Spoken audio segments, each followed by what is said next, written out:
Welcome to Bad Dog Agility, a podcast helping you reach all of your dog agility goals. Whether it's competing under the bright lights of the televised finals at Westminster or successfully navigating a homemade course in your own backyard, we'll bring you training tips, interviews, and news about the great sport of dog agility. Are you ready? I'm ready. I'm ready. I'm ready. The show starts with your hosts, Jennifer, Esteban, and Sarah. I'm Esteban. And I'm Sarah, and this is episode 375. This podcast is brought to you by Canine Handler Fitness, who has an insane Black Friday deal right now. Click the link in the episode notes to take a quick 5-question quiz, get instantly matched to your perfect handler course, and grab 75% off your first month, and score a free 15-minute one-on-one video call with Liz herself. Seriously, this is your chance to train smarter, stronger, and faster with courses designed for real handler results. But don't wait, this deal won't last forever. Click the link, take the quiz, and let's get you moving.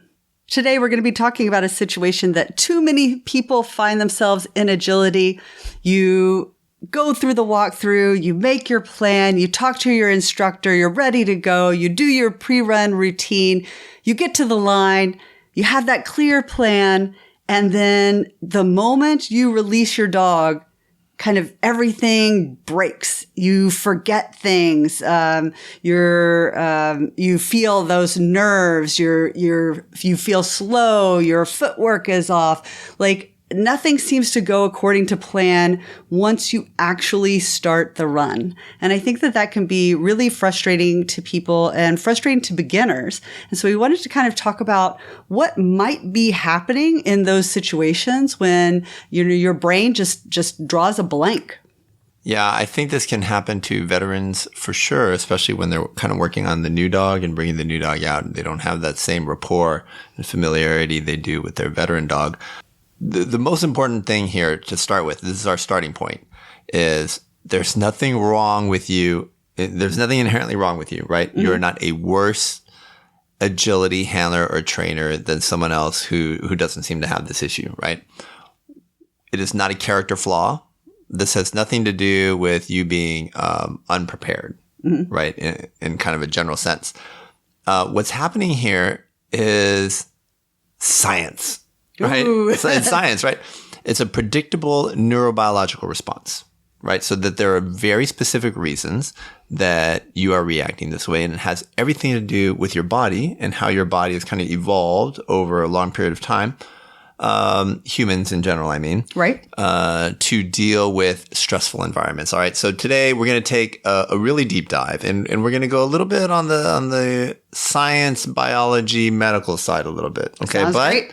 I am your guide here, and I will help you out with kind of easy to understand terms and kind of give you the framework for what is happening, right? And what you can do to fix it. Because Perfect. It is something that everybody can improve. You are not destined or doomed to be this way forever. Correct. Right. And you can put in some work and see some real improvements. Okay. So first we're going to talk a little bit about the fight or flight response. So a lot of people have heard that, right? And I think in recent years, they've kind of added the freeze, right? So it's not just the 2S, fight or flight. You can also freeze. Right. So deer in the headlights. Third option. Exactly. So it kind of brings that in there. And it's really all about the sympathetic nervous system. Now, what the sympathetic nervous system is, you don't need to know. Right. It doesn't matter. What you do need to know is that when you are in an agility environment, right, and you're about to trial and come into the ring, your heart starts pounding, right? And this elevated heart rate, you'll breathe more, right? So your respiratory rate goes up. Some of you will start sweating in your hands, on your brow, right, your forehead.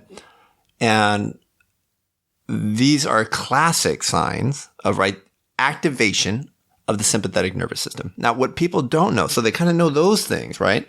But what you don't know are a couple of other things that come into play. And a huge one, and this is very big for athletes. I think it's very big for agility people as well, but very big for athletes. We see it when we're watching our kids play sports all the time, right? Your visual field, your field of vision actually narrows.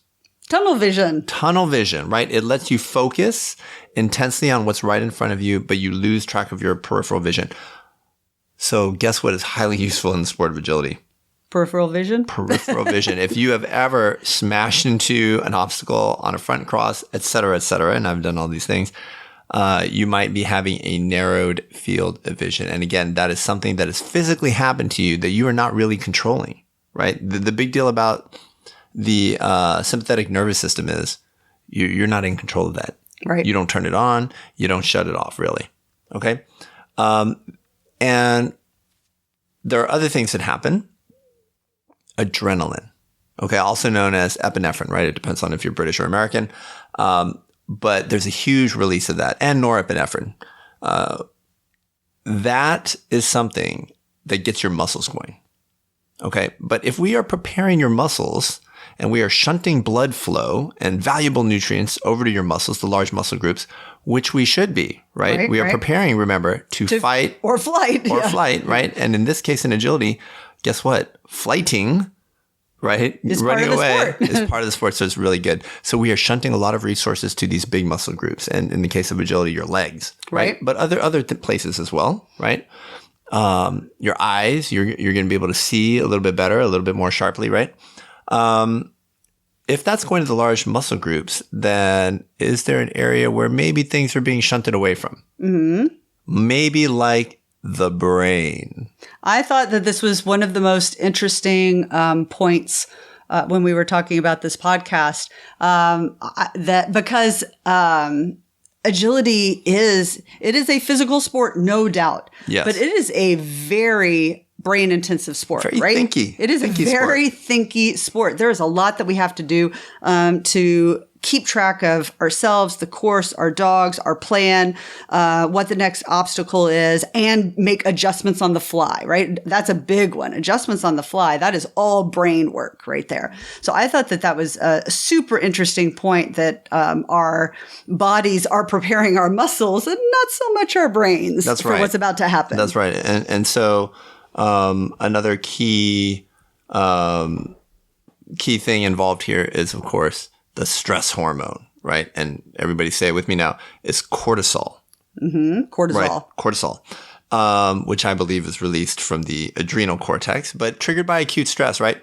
And we recognize it as stress cortisol. And of course, on the internet, social media, you're always reading about how you can reduce your stress, how you need to decrease cortisol levels, because it can cause all of these bad things, especially if you're under long-term elevated cortisol levels and things like that. And I'm not going to really discuss all of that. I'm just saying that sometimes cortisol is good, right? And in the context of running in agility, that cortisol is kind of what gives you some of the things that probably make your runs really good, right? Including what we would call vigilance, right? Or hypervigilance. So in the short term, like, it's a really useful thing to have, right? Especially in sports. An interesting thing is when you are hypervigilant, your brain is less good at other things, right? So if you are vigilant of your dog taking this obstacle versus that obstacle, of you coming near an obstacle where you need to do a front cross, those are all good things, right? You're keeping track of everything that's going on. Cortisol helps you do that, but it impairs your working memory. Now, refresh my memory, Sarah.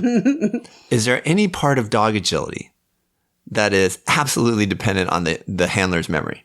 Yes, there is. The course itself. The course itself, right? And so in that case, it's very, very different in my mind from other sports where memory it features much less, say in like swimming, right? In like a 50 free sprint, right? That's a performance event. That's something where cortisol impairing your working memory is not as big a deal. Or even something like, performance. even something like, I would say, like basketball, right? You need to react. You need to react to what the opponent is doing and to what your teammates are doing. But do you need to remember so much? I mean, you do have to remember plays and things like that. There's always some balance. Every sport's a little bit different. And we will get to some of that when we start talking about how we can address this issue.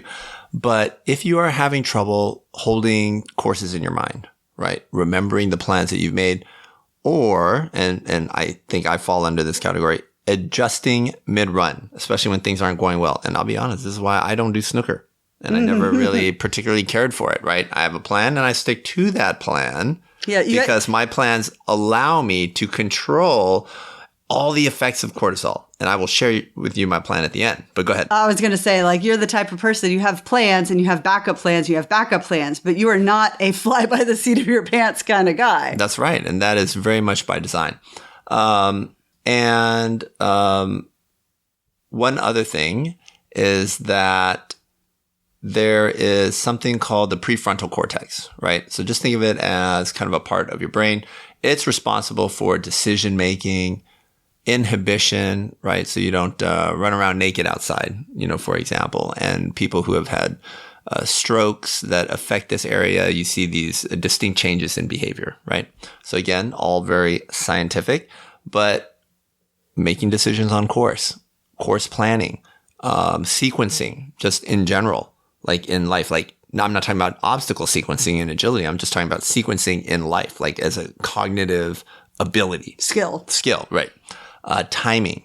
Those all fall under that part of the brain, right? When you look at a functional MRI, that's the part of the brain that lights up. And a functional MRI is just, they put you in a machine and they're going to flip the protons in your body and they're going to make a beautiful image from it. And certain parts of the brain are going to light up when you're doing that thing. So a functional MRI is you are actively doing it in that moment. It's not a snapshot, really. It's like if I put you in a functional MRI machine, Sarah, and I said, think a happy thought. A certain part of your brain might light up. Right. And then I say, okay, now think of a sad thought. And perhaps a different part of your brain would light up. And then a scientist might surmise that, happiness is thought of here and sadness is thought of over here. That's a kind of a basic way. And through a series of these, they ask people to write with their left hand and then their right hand, and they paint versus typing and all that kind of stuff, right? So that's functional MRI. Okay, back to the relationship to agility. Based on functional MRI studies, your function of this very critical part of the brain, the prefrontal cortex, can decrease not by 1 or 2%, but by 50%. What we call like executive functioning, right? Really experiences a sharp decline, right? And in my mind, that's kind of what makes the great handlers great. Their ability to execute and make decisions under pressure, on course, immediately before runs, right? And even to evaluate themselves post-run, right? This is what makes great handlers great. And you can think about it this way. Your brain literally can't do what you want it to do, right? Because these kind of intrinsic, evolved biological systems are really in play, and quite strongly so. And of course, it's going to vary from person to person, right? Okay. So what happens to the brain in these situations? Okay. We've kind of given you how, the body reacts to stress or acute stress. Okay. So now let's talk about the brain, right? In the absence of control of executive functioning by the prefrontal cortex, the brain kind of hands over control. Have you heard of like the lizard brain? Yes. It's a very common thing people like to say, right? Very kind of it's a like trendy what phrase. Like what your pre-humanoid brain. I think people, it's more of a pop psychology, right? Like pseudoscience kind of way, self-help kind of thing. But the point is that there are more quote unquote ancient pathways in the brain where behavior kind of reverts to that in the absence of any, I suppose, conscious control over what's going on. Right. And, for people who are truly expert in these fields, like, please forgive me for butchering the science here a little bit. But if we think about it as your prefrontal cortex kind of going offline or experiencing this 50% reduction, the brain is kind of going to kind of default to overlearned motor patterns. I hear that, and I hear autopilot. Autopilot. Oh, thank you. That is a much better way of putting that. Right? Yes, autopilot. We just like when we're stressed out, we go on autopilot. So all those beautiful things that you have been working on, like not flapping your arms around on crosses. Maybe your instructor wants you to hold your arms down a little bit lower, or not to scream at the top of your lungs because it kind of startles your dog a little bit. Well, guess what? You're going to just start doing those things and you're really not going to be aware of it. You're going to come off the course and you're going to watch a video of yourself and you're going to be like, oh my God, was I doing that? Right. Like what was I doing out there? Right. There is something called the Yerkes-Dodson curve. And again, we're getting very nerdy here.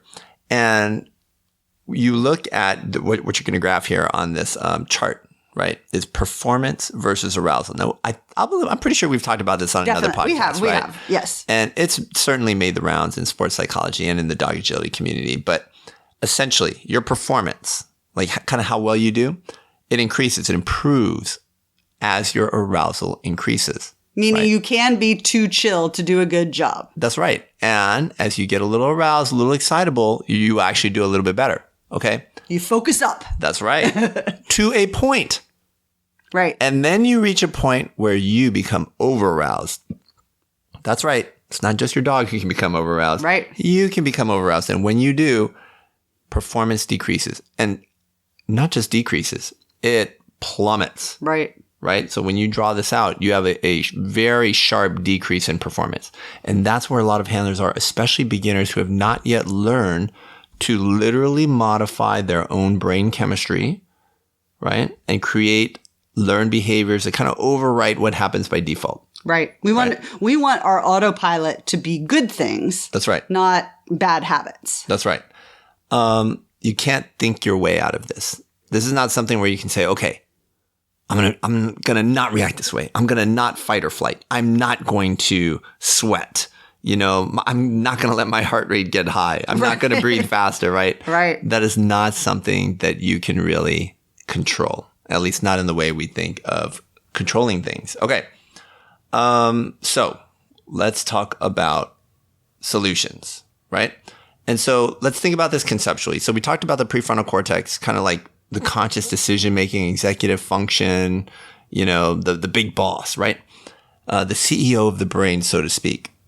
But we've also talked about how that CEO kind of disappears, right? Or isn't working as good. So what do we do in stressful situations? Well, if we're going to revert to the basal ganglia or some kind of lizard brain, then we kind of want to encode our experiences and our work there, right? So rather than fighting to kind of hold on to my high-level functioning, I will make sure that when my brain is shut down, I am going to respond a certain way by default. You're going to do the right thing automatically without having to think about it. Now, sports is literally built on this. And when I say sports, I really mean sports practice, right? Mm-hmm. To sprint a 50 freestyle, a swimmer will have swum miles. How many 50s? Tens of thousands of 50s in their career over and over and over again. So that honestly, they could probably sing the alphabet. They could probably fall asleep while they're swimming. They could try and do their calculus homework in their head. And the body is going to do what it has done 99,999 times before. Mm-hmm. Right. Right. And so that's the kind of thing that we want to build into our agility. That's how it works for me.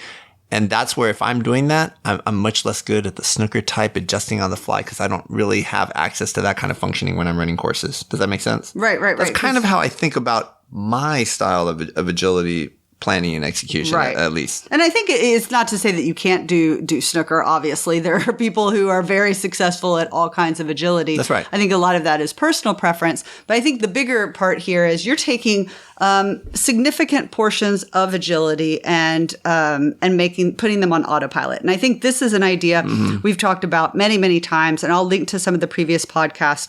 We talk about muscle memory. Like this is part of muscle memory, right? Training your muscles so that in certain situations, without you having to think too hard about it, you react certain ways. And I think anything that has footwork, like these are prime candidates for encoding this response that's just going to happen without you putting too much thought into it.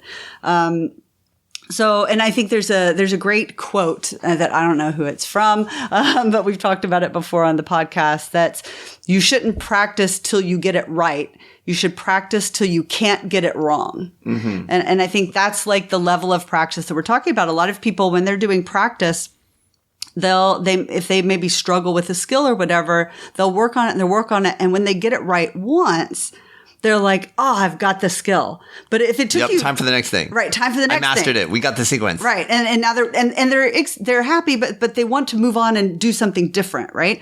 But if you kind of think about it conceptually, if you did it 10 times wrong and then did it one time right, like which of those things is going to be more your baseline when your brain goes offline? What does your brain revert to? Right. Exactly. Beautifully said, right? So you, in my opinion, you're a little bit subject to the history in the same way that your dog is in like reinforcement history, right? Right. So I think those are really good points. Now, there are going to be people out there who are like, oh, well, my dog can't repeat things, right? And that I totally understand. But you, the human, can repeat things. That's right. You don't need your dog to practice a front cross. Yep, or get through a sequence or whatever. And literally, that's what the walkthrough is. You're going to walk that course. By the time, even in a regular trial, that I run my dog on a course, I have mentally done that course, right? At least a dozen times. At a big national event, I'll do it. Man, I wouldn't be surprised if I've run the entire course at least, I don't know, 30 or 40 times, and parts of it like upwards of 50 times, right? That's the kind of volume that we're putting in there. Okay. Next is very much like training a dog, right? And so this comes directly from sports psychology and even how we train like in the military. I'm an Army brat. So, my dad was in the Army 34 years. I grew up on an Army base for a large part of my childhood. And it's this idea of like graduated exposure, right? The military is very good at not just throwing you in there, right? They don't give you a gun and toss you into battle. Not in this country. You learn the most basic things first. And I'm like, yeah, peeling potatoes. And then they teach you to tie your shoes and then how to clean those shoes. And it's a long way before they put a gun in your hand, right? And so in dog agility, if you can do a skill, a front cross, that's great.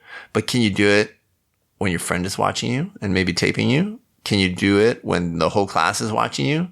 Can you do it when you have to do a long straight line of 3 obstacles before that front cross, and then you got to keep going and then do another long track of another 2 or 3 obstacles, right?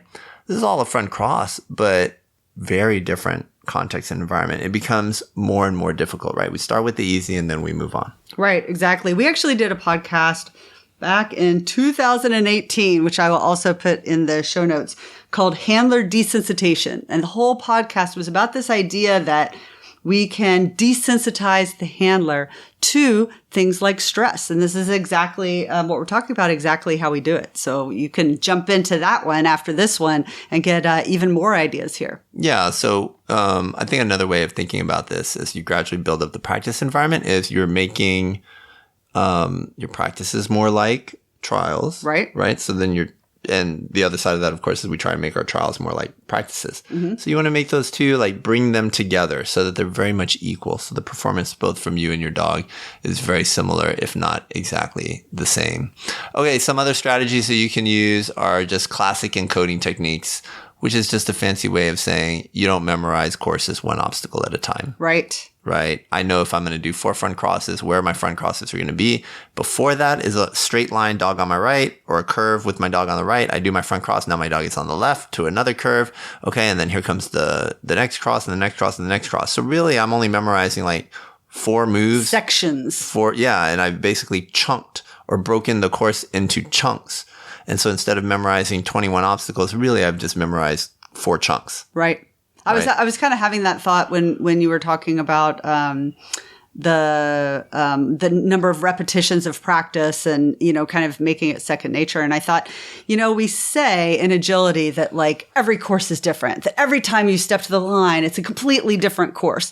And yes, that is absolutely true. It is different. But I think that the longer you're in the sport, the more you recognize that while every course may be different, I still will have done chunks of that course, as you were saying, hundreds of times, right? I've done hundreds of straight lines. I've done hundreds of arcs. I've done hundreds of right turns and hundreds of left turns and hundreds of front crosses. Mm-hmm. So we're really putting together things that we have done over and over and over in just, a different order each time, right? So it's not truly, completely new each time. Oh, and another good tip I guess this pertains more to walkthroughs, is to try visualizing the run in third person. So you are watching yourself like you're watching a movie, right? As opposed to first person, which is you like imagining running your dog, basically. Really imagine what it's like to run your dog. Like you're looking at the triple as opposed to looking or imagining you on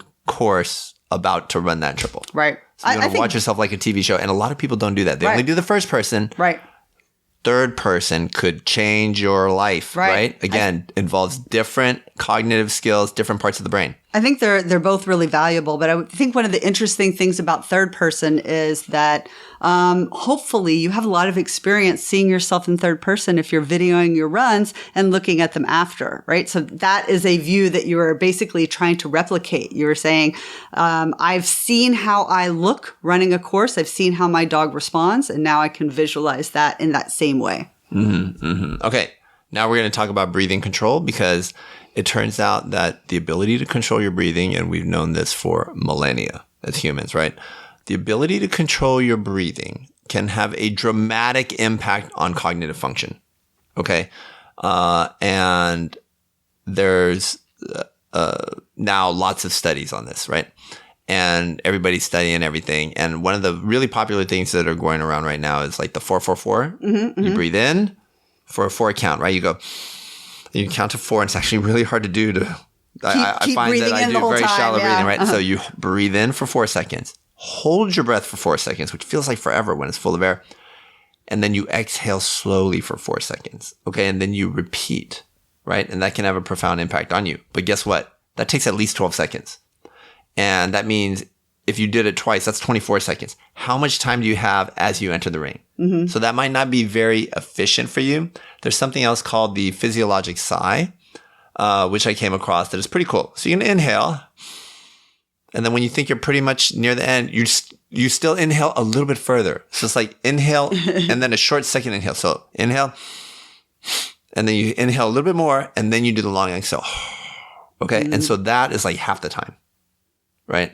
And can kind of not reset, but like reduce your sympathetic nervous system activation, right? You do that a couple of times, and in less amount of time than the box method, right? Which when I tried it, even left me a little lightheaded the first couple of times I did it, can really help you out. And in theory, they think that it improves your access to, again, the prefrontal cortex of the brain, right? That executive high functioning part of the brain that you really, really would like to have. So you can get there with the breathing. Okay.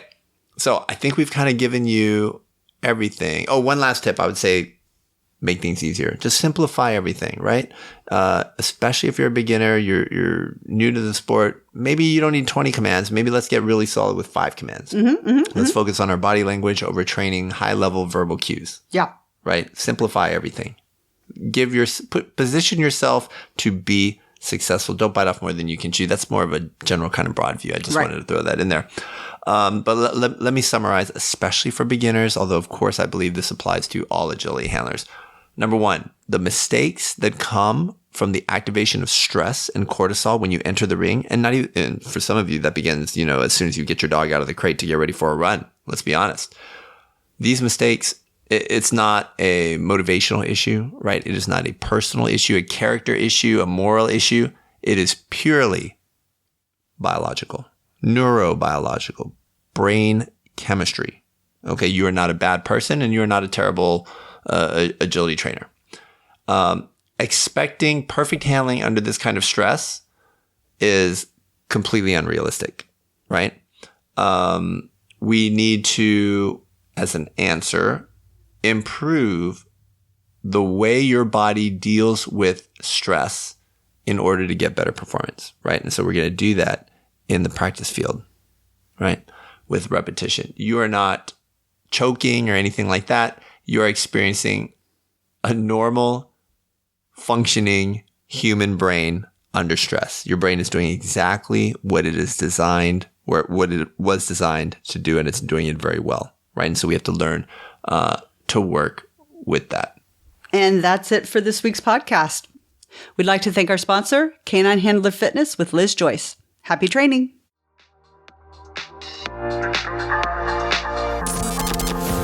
Thank you for listening to Bad Dog Agility. We hope you enjoyed today's episode. For more information, updates, and links to all our socials, just check out our website, www.baddogagility.com. If you haven't already signed up for our email subscription, we would love to have you join the BDA community. Until next time, take care.